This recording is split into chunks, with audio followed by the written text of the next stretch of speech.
Hi, I'm Cardiff Garcia, and this is The New Bazaar. Coming up on today's show. The market structure is broken. Let's do a time-bound intervention, and then hopefully we can get on the other side in something that's more sustainable. Arnab Datta on fortifying the economy against future shocks.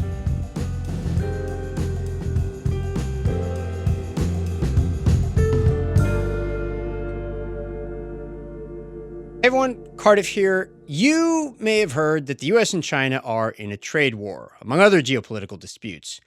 And a few weeks ago, things escalated. China put in place new controls on its exports of rare earth elements. Now, rare earths are used in making all kinds of cutting-edge goods. Semiconductors, electric vehicles, batteries, smartphones, laptops, lasers, military equipment.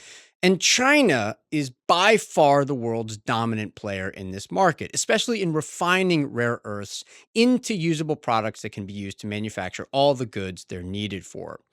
And what China's new export controls did was to make sure that it was harder for the countries that need them to actually buy them, to access them. It was an aggressive move. It also highlighted a place in which America and other countries, its allies, are vulnerable.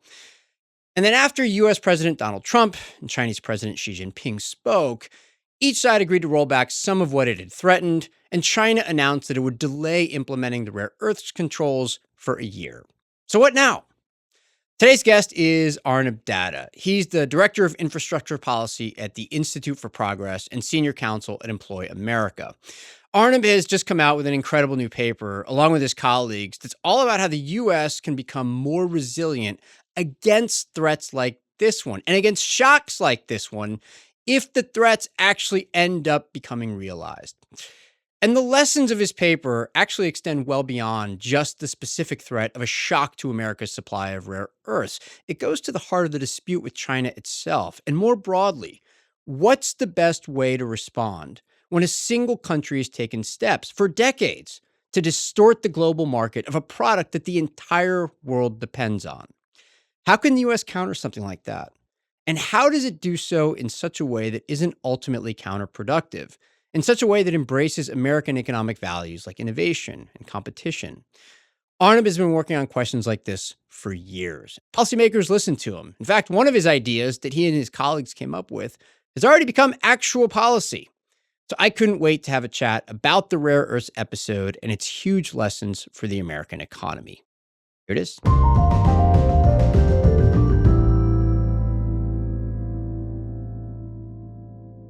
Arnab Datta, welcome to The New Bazaar. Thanks for having me, man. Great to be here. Super simple question to start. In the rare earths dispute, what do you think China wants? Yeah, it's a great question. So I think there are basically three or four key things here. One is they're certainly looking for negotiating leverage ahead of potential Trump and Xi meeting. I think that this was a lob in that sense. More broadly, in the context of the trade war that's going on, they have this enormous choke point over us that they hold, and I think that they were using it to show that they could harden their resolve and impose costs on the U.S. In ways that could be really detrimental, and that would help them with the broader leverage that they needed in the trade war. Certainly got our attention. It certainly has, yes. I think those are kind of certainly the most paramount in the context of the trade war. But there's also, these are inputs that are necessary for a range of inputs that you mentioned in your opening, in the defense sector, automotive, just commercially, very, very necessary. And so they can use that. And they're probably, potentially trying to weaken our domestic industries. And then military, too. Exactly. And military, yes. And fourth, I think this is a pattern that we've seen over the last few decades, really, where they have used export controls amongst other tools to really deepen their dominance in the sector. So I think this could be seen as like another gambit towards that. Multi-pronged goals, right? Absolutely. Yeah. So we had an earlier episode with a scholar named Evan Medeiros, who used to work on China-U.S. policy in the Obama administration and has since then sort of studied the different legal tools that China's been coming up with for the last 6 or 7 years. One of the points he made was that these tools, which include these rare earths export controls, are designed for negotiations just like this one, sort of protracted trade battle negotiations. And what he said was that China can't really compete with the US tit for tat on just tariffs, right? The US buys way more from China than Yeah. China buys from the US. So instead, it came up with these sort of legal tools. So it has the things like, I think they're called blocking tools, which make it possible for Chinese companies to survive American economic sanctions.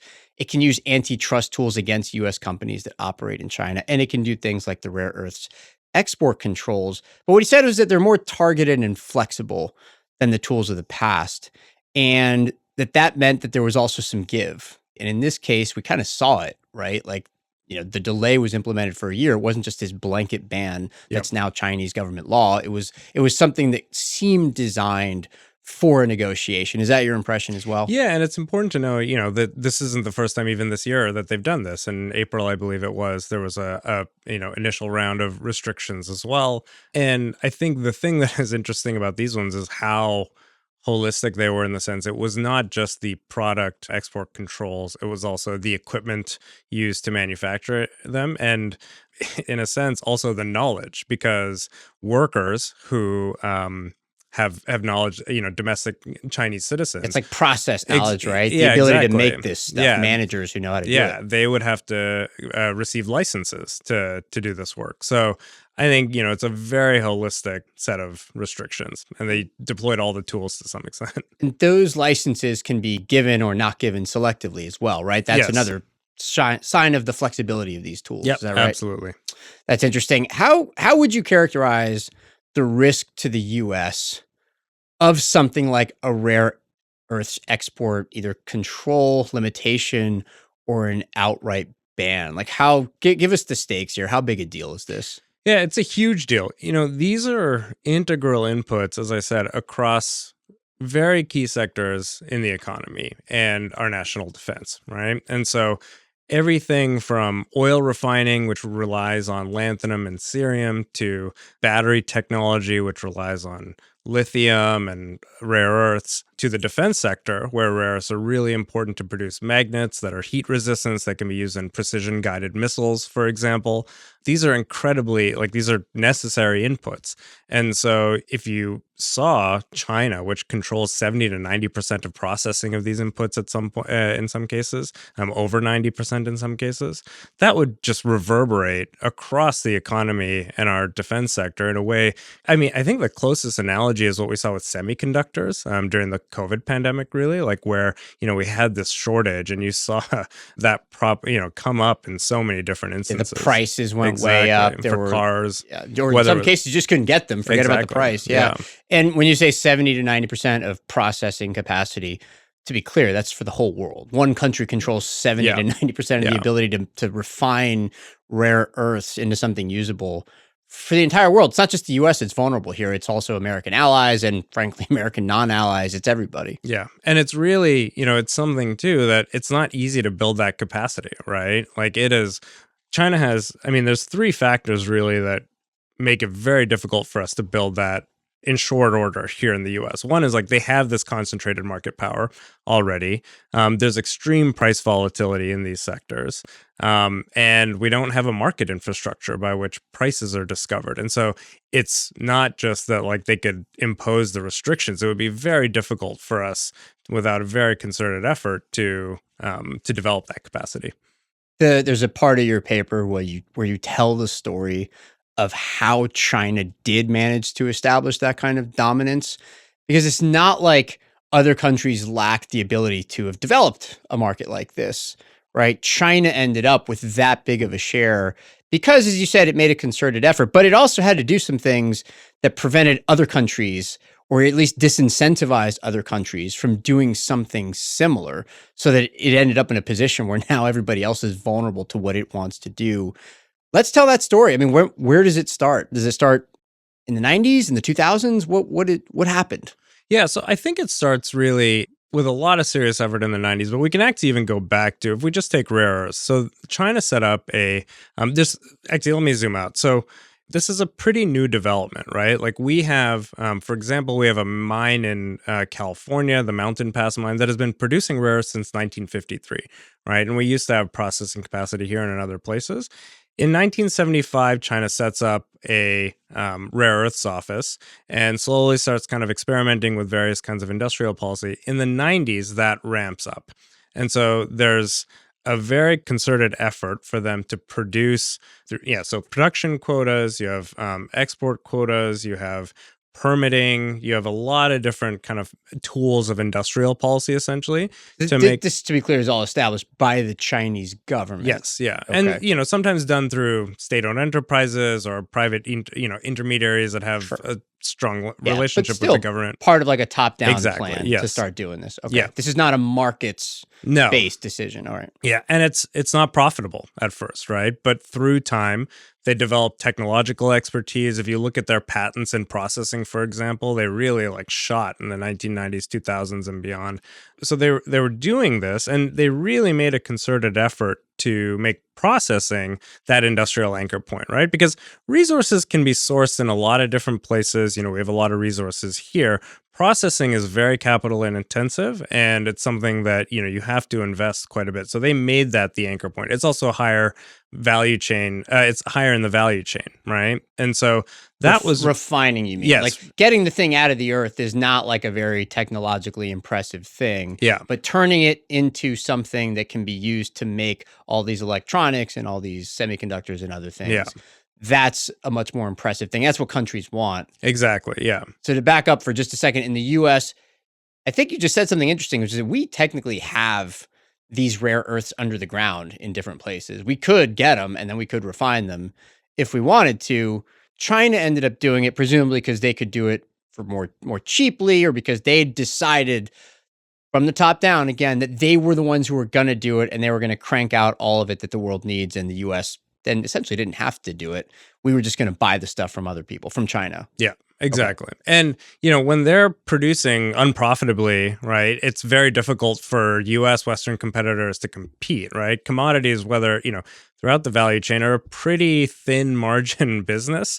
And so when those margins are shrunk by overproduction, by, excess capacity in the market, you really run into this problem that where we have higher cost structures, or companies that are technologically innovative, where it's a lot of capital up front, it's really difficult for them to get the investment they need to like invest in those new technologies, right? It's interesting too that back then, at least, maybe we just didn't see that at some point in the future, this would become a national security problem or even an economic security problem from the standpoint of having them possibly be cut off when we would need them. Yeah. So we just didn't do anything to counter China's activity. So the overcapacity, the overproduction, I think a lot of people, including probably a lot of economists, would say, well, who cares? We get the stuff for cheap. It's like getting something for free. Why would we complain? We'll just make other stuff using these refined rare earths and it'll be fine. And it seems like, I don't know, for a little while, maybe it was fine. Yeah. Now it's not fine because China has emerged as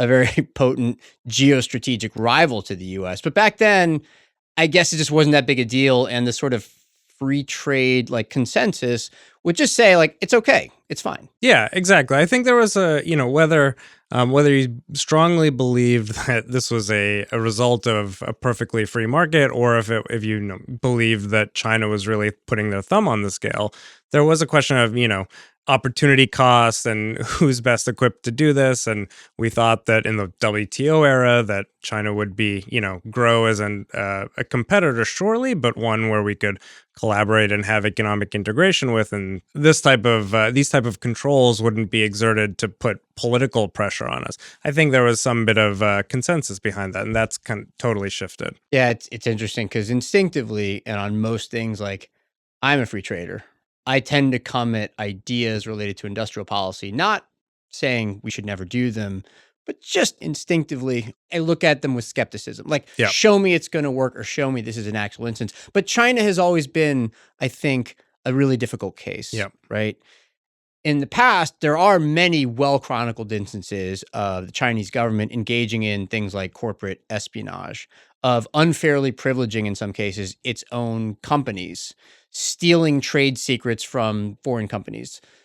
So I just think that, here it's tricky precisely because China also has, again, emerged as such a big, prominent rival. Mm-hmm. And now you're talking about something kind of different from that, right? This isn't just about being a bad actor in the global trading environment. This was also something that China may have done originally just to build up domestic capacity. It seemed like an industry that made sense to it.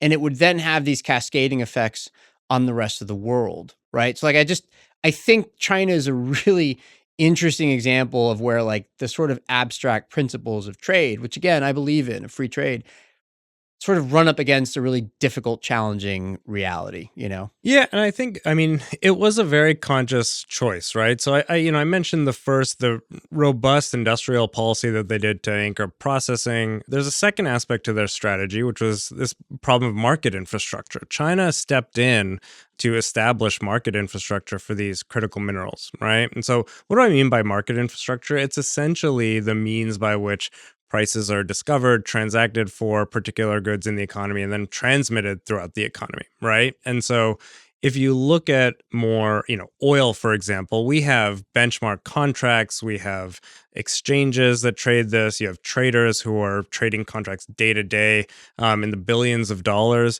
You have transportation infrastructure that, is in place that oil moves through that's aligned with these contracts.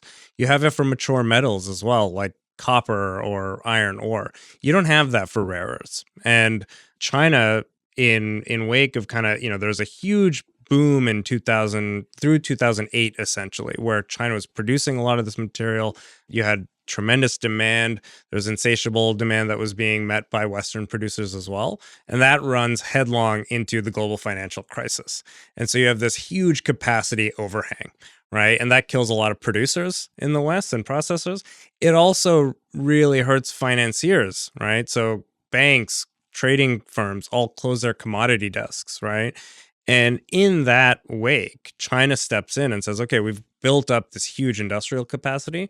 Now we're going to build this market infrastructure. And so they set up the Bazaar Rare Earths Exchange in the mid 2010s with the explicit purpose of playing a greater role in pricing rare earths globally, right? And so now they've got the processing capacity and the industrial capacity, and they've got the market infrastructure.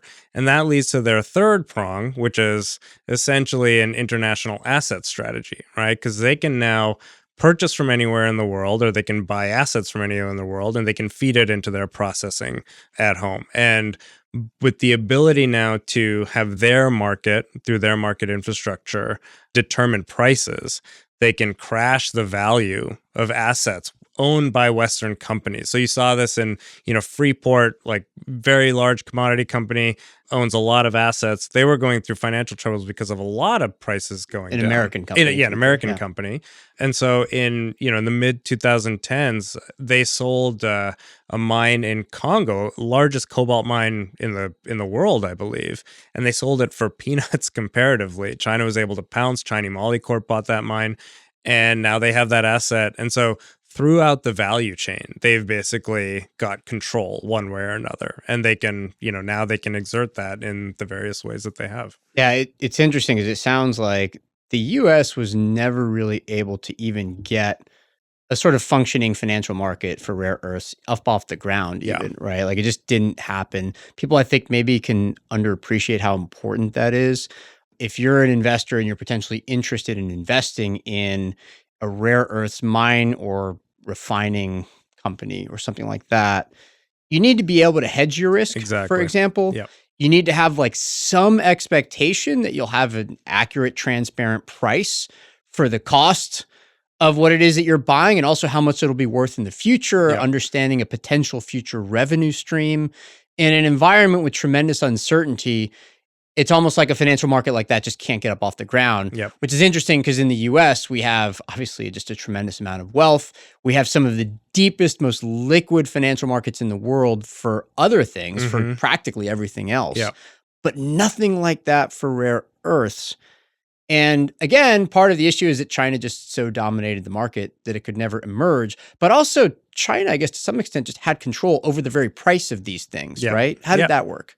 Well, so there's a number of different factors. I think it is, one thing is because so much of it is purchased by China on the front end of the processing, essentially, right? So they can use that as a lever. And then they have so many assets that they can determine how much supply to keep on the market, how much to add on the market. And that just like fundamentally is a supply demand question.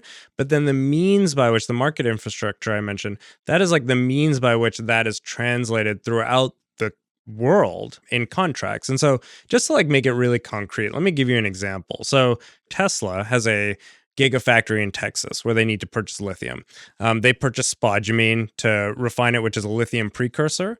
They can go to North Carolina, which is in the spodumene belt. I didn't know until a few years ago Who did know? we had a spodumene belt, but that's kind of what it's referred to. There's a Wikipedia page and everything. There's producers in North Carolina that could sell them their spodumene, but as is standard practice, they would have a reference price in that contract that would go up and down. And so the contract value will go up and down based on what global prices are. And that global price is a Chinese price. And so if China is flooding its market or overproducing into its market, that even though there is no relationship to China, no relationship to the Chinese economy, that's a transaction between Tesla and a North Carolina company, that contract value goes down for the producer. And now, the risk is ultimately asymmetric, right? Because if you are undersupplying into a market as a producer, you're just getting suboptimal profit. But if you are producing when there's oversupply, like you go bankrupt. That's the risk. And that's what scares every potential producer, right? So you just don't start producing. Exactly. And Right. So you keep capacity. And if you're a potential financier and you know that the constant ever-present risk is that China might flood the market, you won't bother. Yeah. They have that much control over the potential price of it. Sort of, it reminds you almost perfectly of like, I guess the olden days now of when OPEC could just make a decision and suddenly the price of oil would swing to whatever they wanted it to because they would either restrict the flood of oil that they were producing or they would increase it and ramp it up. Yeah, exactly. And, even though the demand is expected to skyrocket for all these because of how that is priced, it doesn't make a difference on that investment question, right? Like, I think generally investors know we're going to need a lot of rare earths. They don't know what the price of that is going to look like, right? And so why would you invest in it? What else do you think held the U.S. back? Like, what else could the U.S. have done during this time to at least try to offset some of this? Like, where was the missed opportunity? Was it just not recognizing that this actually was a risk, a potential future threat to America's ability to make some things that are super important to the American economy? There is a question of urgency, right? I mean, this is not the first time that China has used its rare earth power to exert control. It's not even the first time in a national security context, right? In 2010, I think 2011, there was the Senkaku Island dispute with Japan, and they imposed rare earth restrictions on Japan, and it shot prices up. But like, we knew that this was coming, right? The question is like, it's capital intensive, so we need some government intervention. And I think it's taken some time to get around to a new consensus that you have to do some intervention in these markets where fundamentally, like whether it's a question of whether it's a free market or not, the market structure is broken in a way that is hindering. There's literally no market. Yeah, exactly, and it's hindering our national and economic security. The way we think about markets, there's no real market for this. So essentially what you're proposing is to establish one, right? Let's talk now about potential U.S. responses in the present moment. Yeah. So we have what appears to be at least a 1-year reprieve. China has said that it's going to, quote unquote, study the rare earths controls idea for a year. In exchange, the U.S. gave up some things. It looks like for now, there's a little bit of a mini détente. It's not forever. It might ramp back up again at some point, but that's what's happening right now. The U.S. ended up, I think, lowering some tariffs or not raising them to where it said it was going to raise them, and China has put in place this delay. In the meantime, what could the U.S. do in the future if this happens again? And you say essentially there's two options. One is you could just make concessions to the Chinese and keep buying this stuff from them, but on trading terms that are at least partly dictated by China. Or the U.S. could develop a supply chain of its own. Right. And then obviously your paper is about option 2, right? How to actually do that and how to use the sort of blueprint of Operation Warp Speed, which, just to remind everybody, was the Trump first term administration plan to develop a vaccine really quickly. And it did. essentially. Like the US developed a vaccine, I think in 9 months or something. It was an absolute record shattering amount of time in which the US developed a vaccine. How do we take those principles and then develop our own homegrown supply chain to at least offset, at least partly, the threat of a shock like this in the future? There's a few different principles that you lay out. Why don't you take us through them? Yeah, so I think the three principles for a response that we really focused on was one, we should reward competition and innovation. These are still hallmarks of what has made America the premier economy in the world. And like that's something we should make sure we continue to foster. Second, this is something that needs to be an allied partnership approach. Like we should be working with allies that we have. I'm Canadian originally, and Canada's very good at mining.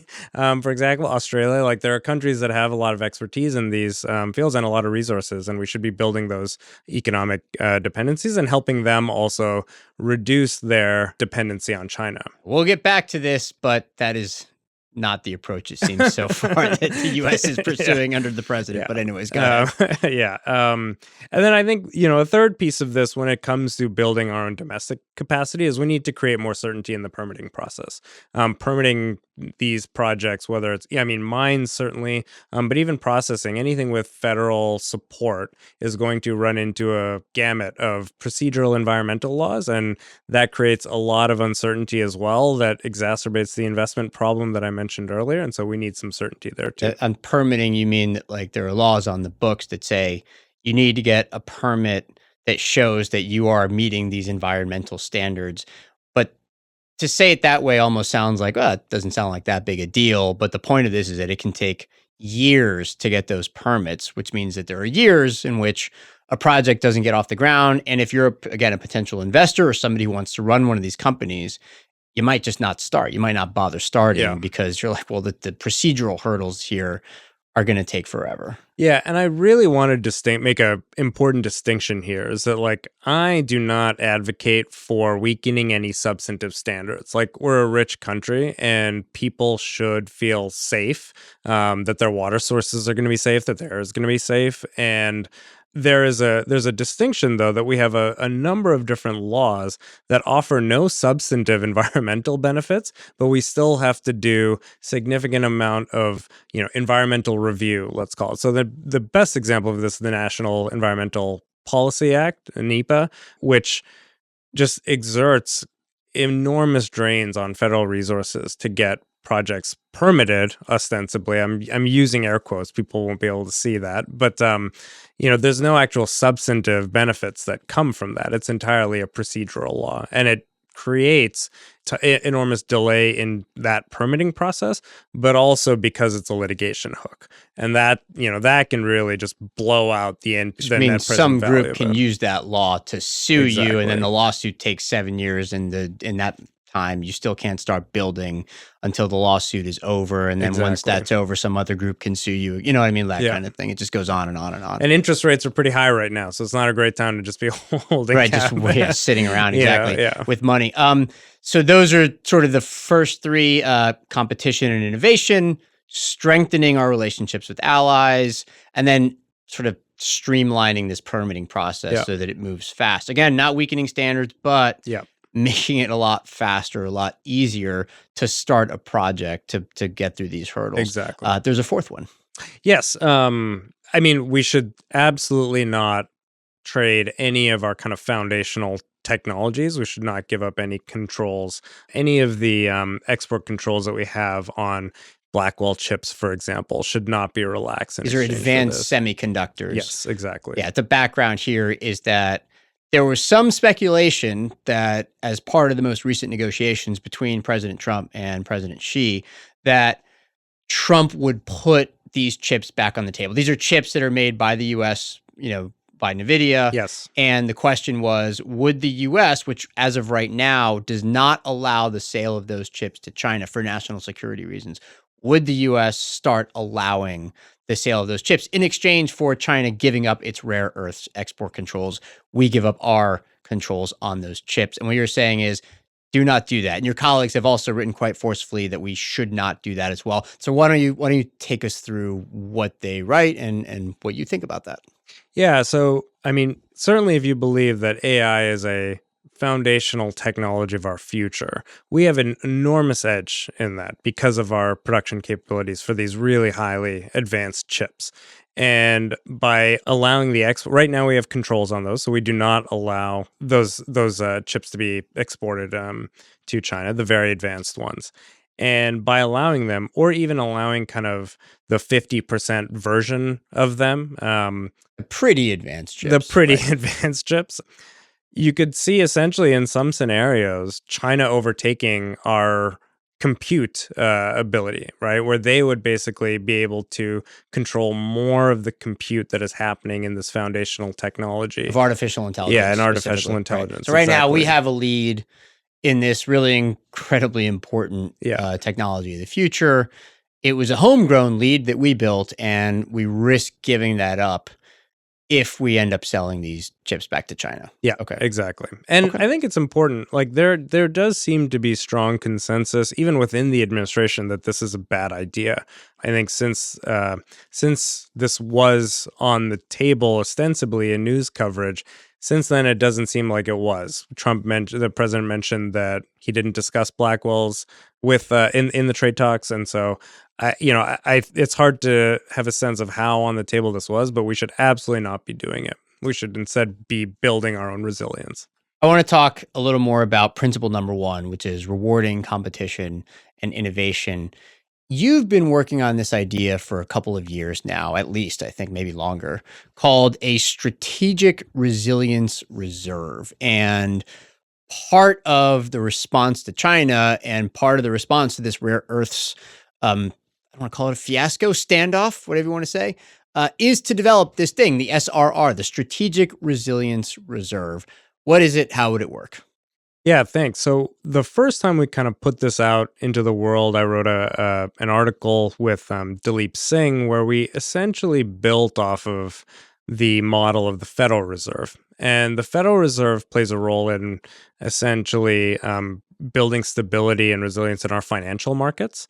And so we took that and said, how could this apply to commodity markets where there is, a lot of volatility and a lot of market challenges, the infrastructure challenges that I mentioned earlier, and how could you apply that model? And so the idea is you have a government corporation essentially that is stood up, independent, technocratic, that is doing real-time analysis, research, evaluating our vulnerabilities, and then designing essentially interventions that can take a market-based approach that can reward competitors, that can be designed in a manner that rewards competitors, and deploy that capital essentially. And so there are a couple of features of that. One, as I mentioned, it would be independent, which I think is necessary because you need, in the same sense as the bond market needs to believe that the Fed's reasoning is coming from a place of independence and reasoned analysis, even if it doesn't agree with it.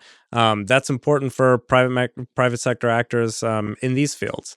That the decisions not be made for political reasons, for Exactly. short-term political reasons, Exactly. that they be driven by a sort of longer-term goal. Yeah, Right. Okay. Go exactly. ahead. Number two, that entity needs a robust toolkit. So, like, these are very, very diverse markets with a lot of different challenges. You need the right financial tool for the right intervention. In some cases, that might be, more liquid ones. It might just be buying future contracts where you are essentially having a price impact, responding to some kind of, external shock that is not market driven in a sense. And you're trading on the futures contract to like stabilize things. It might just be serving as a buyer of last resort when you have an enormous glut on the market and you just need someone to purchase a lot of product and put it in storage. Storage can be a pretty expensive cost, and these tail risk scenarios not something that the private sector really accounts for very often. Yeah, there's something that already exists that you've done some work on as well called the Strategic Petroleum Reserve. That's been there for a long time. I think it was a response to the shocks of the 1970s, I Yep. believe. And in really, really, really oversimplified terms, essentially what this reserve does is it has stores of oil, and When the oil price goes way up, maybe because there's a shock from abroad, maybe OPEC says, hey, we're going to stop producing as much oil, right? And so the price goes way up. This is bad for the American economy. So the Strategic Petroleum Reserve can then release oil out into the market. Essentially, it can sell oil into the market so that the market has more supply, the price goes down, and that's good, right? So in that sense, it helps to smooth out the price of oil, right? Yeah. And by the way, it can do the opposite as well. If the price of oil declines by a lot, then it has the option then, because oil is cheap, of then buying oil so that it has sort of a sort of recovered, replenished stock for the future, for future events. Yeah. So that seems like a kind of a model for what you're saying, except instead of just for oil, do it for rare earths and maybe other kinds of commodities. Is that essentially what you're saying? Yeah, exactly. And I think you would want it to basically work in the markets, in the commodity markets that are integral to our economic and national security, right? And so, electrification is an important thing that is happening now. We could imagine copper becoming more important. Like maybe there is a role for it in copper. That is a more liquid market, but I think that's something that you would want to be guided by technical, reasoned analysis. Yeah. And so one of the ideas that I think you worked on for the SPR, and that I believe the Biden administration turned into an actual rule, was the idea that, we have a fairly big domestic oil producing market now, right? Yep. Because of the shale guys, Yeah. right? The shale companies. And so if you get to the point where the price of oil is going up by a lot, then essentially what can happen is that the SPR, the US government through the SPR, the reserve, can say, look, we are going to sell from the SPR this oil into the market to drive down the price of oil. But we don't want to disincentivize domestic American producers from continuing to produce oil. We want to have that be part of like the future security of the oil market as well. And so what we, the government, can do then is say, we promise we will buy oil back from you and replenish the SPR if the price of oil drops below a certain point, which then incentivizes the oil producers in the US to keep producing. Yeah. That's about how it works, right? Yeah, exactly. In simplified terms. And I think it's important to understand that, like, similar to what I described earlier, producers in the US, particularly in the shale patch, have not been as quick to respond, have become less responsive to price increases with investment, right? You've seen, largely because of the bankruptcies that occurred in the late, 2010s coming out of the shale revolution, you've seen this like parsimonious investment response to increased prices. And so our mechanism here through the SPR is really a means of alleviating that. If you could give them the certainty that at least some of their product will be hedged, for independent shale producers too, hedging can be pretty expensive. And so this is essentially a public option of a hedge that would let them go out and produce with at least some certainty that they're not going to go belly up in a couple of years when you go through some other, tail risk scenario. Would you have to seed the SRR, the Strategic Resilience Reserve, with a big chunk of cash at the beginning? How does that work? Yeah, so you would certainly need to appropriate some money. I think it is important that the structure of this could lend itself to becoming self-sustaining over time, right? Because if you need an initial infusion of cash, you got to buy the rare earths. You got to right? buy the things, but largely the strategy here is going to be buy low and sell high, right? And I think it's important too also that a key design feature that we have advocated for is that robust toolkit that I mentioned. And part of the reason for that is in a time where rare earths are expensive, but you also need to be conceivably procuring it, you might want to pick a financial structure that is not pulling product off the market right now at a time of high prices, for example, right? So there are different ways to financially engineer things so that you are building capacity and resilience in the private market, but not taking delivery necessarily at the worst times. You don't want to be buying oil when oil is $140, so you can design a contract that allows you to have some escape valves there. Yeah, so the other two planks of your response can help in that regard. One is just making the permitting process easier, because then the private sector will do the work. Yeah. If the permitting process is super easy, you're just going to get more supply from the private sector because it's so much easier to do it then. Yeah. The other is having good trading relationships with American allies, where it's almost like, the extension of the market to other countries, but friendly countries. Yeah. Not the ones that you think in a given moment will sort of pull them off the market or threaten you with it. Again, I want to emphasize that is absolutely not the approach we're taking right now, that the U.S. is taking, right? We are putting tariffs. We have put tariffs on our allies as well as our geopolitical adversaries. I was reading something interesting over the weekend about how actually we might end up incentivizing more companies to set up their supply chains in China rather than fewer, because what ends up happening is that the reason those companies are in China in the first place is that they have remarkable efficiencies there, built up over decades in some cases. And if those same American companies are worried that we're going to keep putting tariffs up and down on our allies, why would they bother shifting their production operations to those other places Right. if it just might end up more expensive there anyways? Might as well keep it in China where you sort of know what you're doing. You have to be incentivized to move it elsewhere. So that's just one example of how if you have a good relationship with your trading allies, with your strategic allies, that can help when you're trying to counter the potential for a supply shock emanating out of China. We're not doing that. I just want to point that out. But you make the case that we absolutely should be doing that. Yeah, absolutely. And I think it's really important too as a means of resilience. Like you never know at any given time who's going to be the if you need a lot of capacity to bring a lot of capacity online, you don't know who's going to be the most equipped to do that in the short term, right? Like there might be, permitting challenges here that are causing delays to get some mines stood up or processing facilities stood up. If there is a country where we can quickly ramp that up, like that's a resiliency in our supply chain, right? And so I think that's needs to absolutely be a part of the strategy.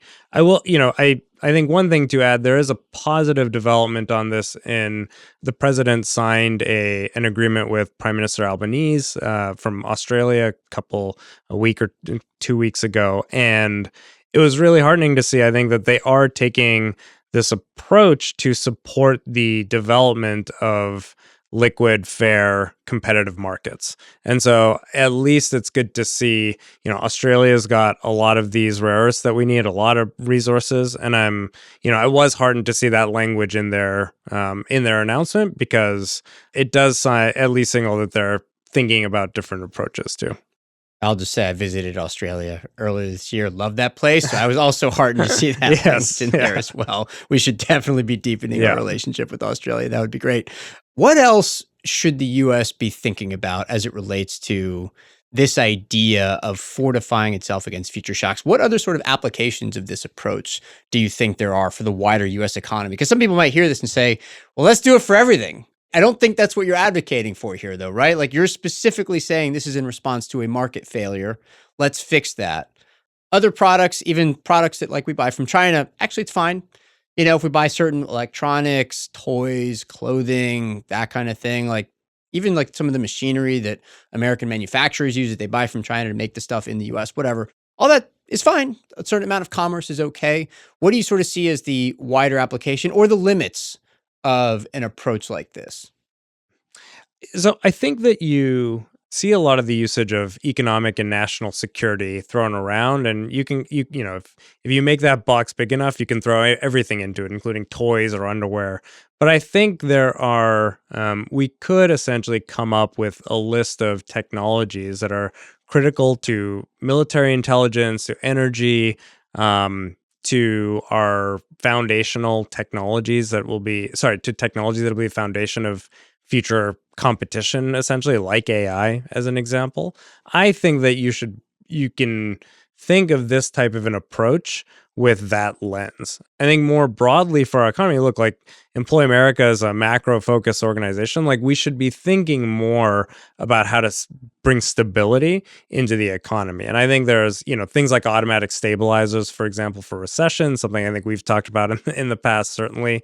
There are places where volatility is particularly harmful to consumers, to strategic sectors, and to our country. And to workers. That's exactly, into workers. And I think that's kind of where I would really focus my efforts on these types of interventions to build a bit more resilience and stability into the economy. Yeah, one of the advantages of having something like the SRR, at least as I see it, is that it does start that sort of early burgeoning market, financial market for a technology, which you really need and just has never been done here because of all those disincentives that we discussed earlier. At the very least, we shouldn't be opposed to that kind of market design. I think, especially if it does foster competition. There is a risk, though.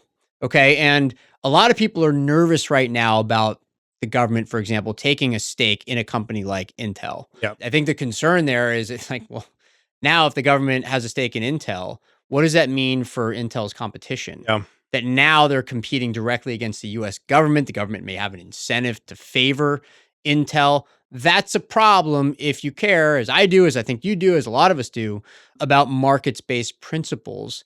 And you've sort of emphasized that this is a crucial part of this. We can't just leave that to the side. So take us through the example of MP Minerals, what the Defense Department did there, what you see as the virtues of it, but then what you also see as the risks. Yeah. So for a bit of context, the MP Materials is a company that was founded and bought a mine called the Mountain Pass Mine in California. Yeah, we started the conversation talking about that mine. Exactly. And this is a mine that's gone through that cycle. It closed in 2002, reopened in 2010, I think, and then closed again in 2015, and then reopened in 2017. And you could tie this basically to Chinese policy, essentially. Over the course of that, I think a company invested $2 billion and then sold for $20 million or something like that.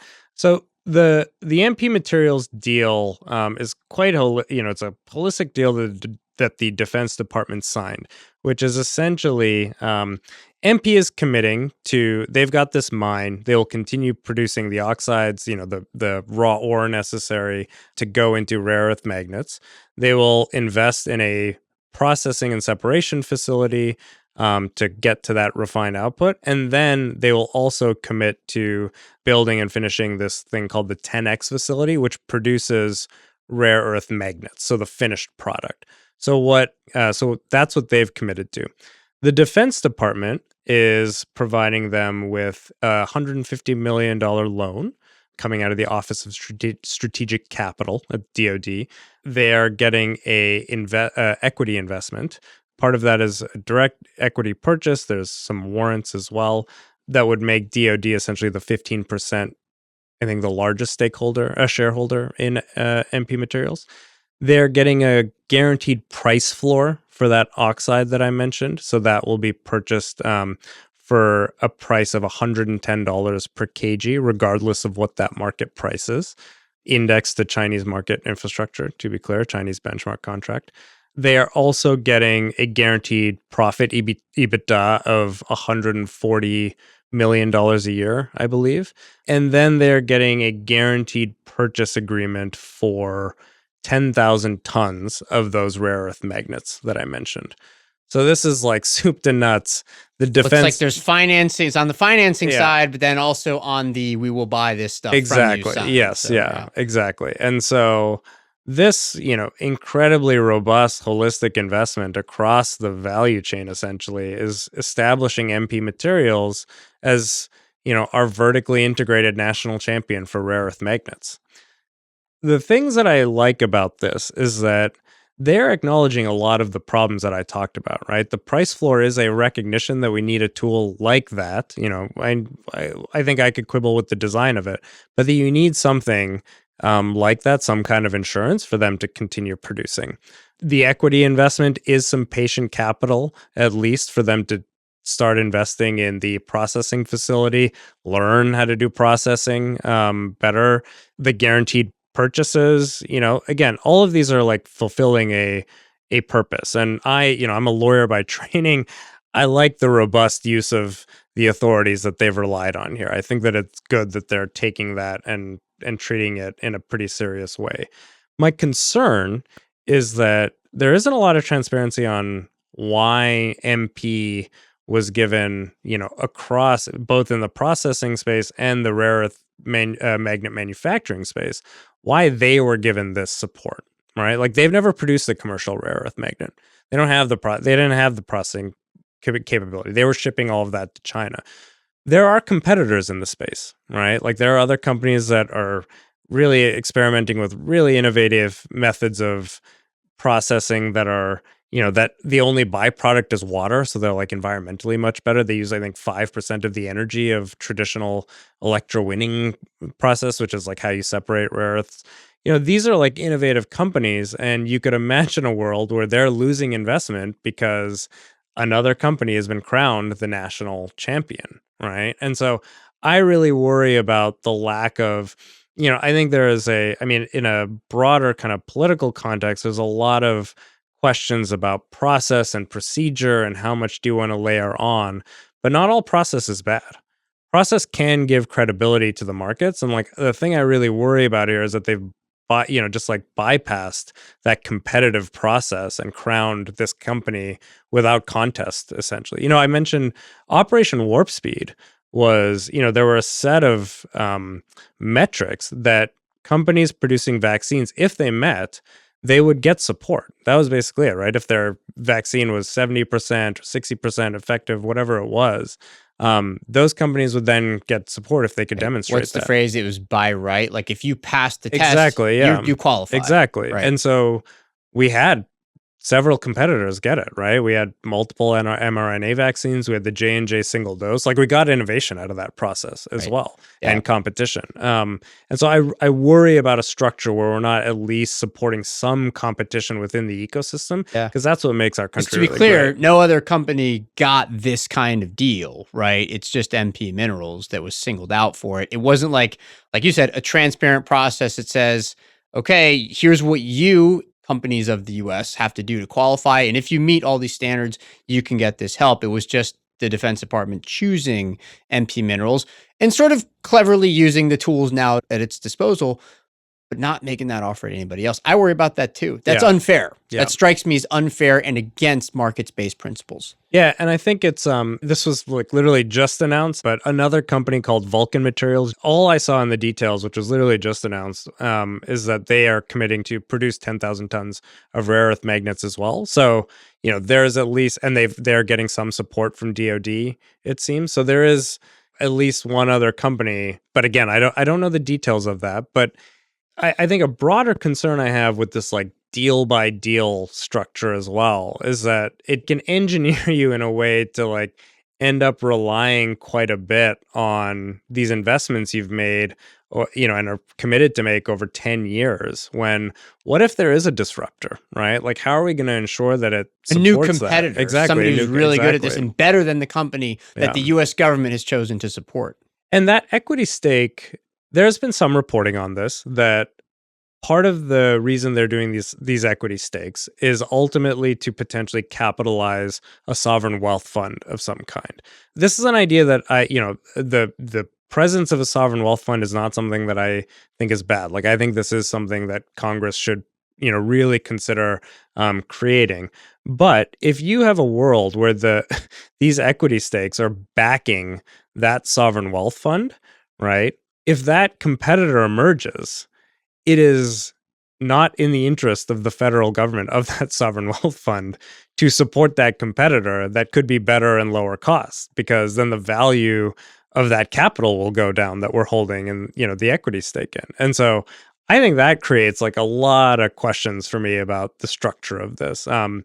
Another real question with these equity investments is, what is the exit strategy, right? Like if it is not that sovereign wealth, like when are we selling this so that we don't run into a situation where, we're worried about a competitor that could be better and could be a better company for the US government to get behind. Yeah, I'm also worried about all those things too, because it seems to go against sound principles of market design. And all throughout conversation, the thing that's come to mind and that had come to mind as I read your work was whether or not we're dealing here with market design with industrial policy characteristics or industrial policy with market design characteristics. I wasn't really sure which to emphasize more, which was being emphasized more. What do you think?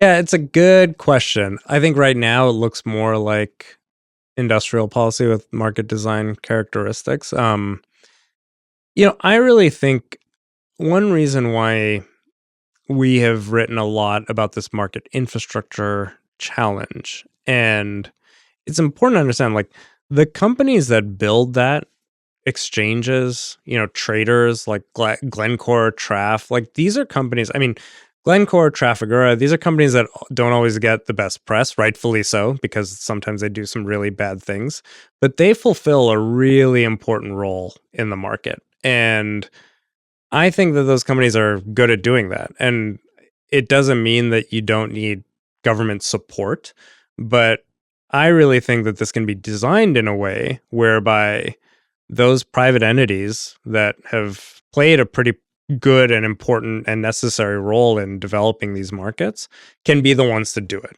right? Like that they can take this capital and turn it into more robust, resilient markets. I think that there's like a lot of value in taking that private-led approach, because ultimately you want something that can sustain beyond government intervention, right? Like I don't think our goal should necessarily be perpetuity government supporting this. I think we should be thinking about an exit strategy for how, like, the market structure is broken. Let's do a time-bound intervention, and then hopefully we can get on the other side in something that's more sustainable. Design the market, establish the market, get out and let the market work, Yeah. essentially. Yeah. Last question. What is something about this topic that you think people either misunderstand or very often fail to appreciate that you would want to leave them with?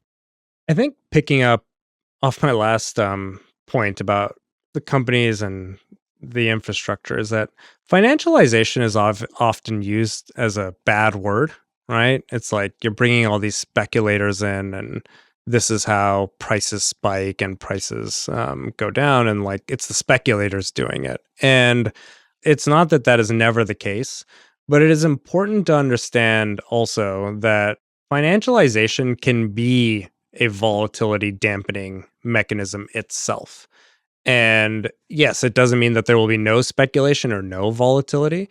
But if you take, for example, the oil market, where the WTI contract, the West Texas Intermediate contract, which is one of the most traded financial instruments in the world, that has physical infrastructure tied to it. Like that physically delivers that contract to Cushing, Oklahoma, where there is storage where you can put that oil if you want it to sit. That is a volatility dampener, right? If it is not the right time, like you can go store it. When those storage facilities are empty, people will start purchasing and storing it there, and that can build a bit of a cushion for the next time when you want to release product into the oil. This is all like financialization in some word, but it plays a role in reducing volatility in the economy, in the oil market. And I think that's like a really important function.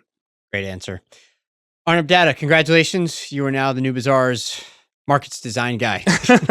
Right. Wow. So we'll be keeping an eye on this and hopefully have you back sometime next year as we get more updates on how these plans to develop strategic resilience are coming along or not coming along. Either way. Let's stay hopeful. Yeah, for sure. Thanks so much for being on the new Bazaar. Thanks, man.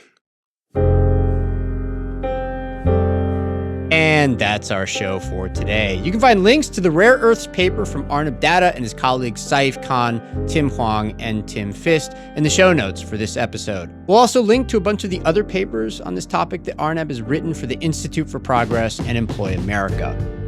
The New Bazaar is a production of the Economic Innovation Group. Adrian Lilly is our sound engineer, and our music is by Scott Lane and DJ Harrison of Subflorist Studio. Special thanks to Ruben Francis for production assistance. Please follow or subscribe to The New Bazaar on your app of choice. If you enjoyed today's show, please leave us a review or tell a friend. If you want to get in touch, I'm on Twitter as @CardiffGarcia, or you can email us at thenewbazaar@eig.org. We'll see you next episode.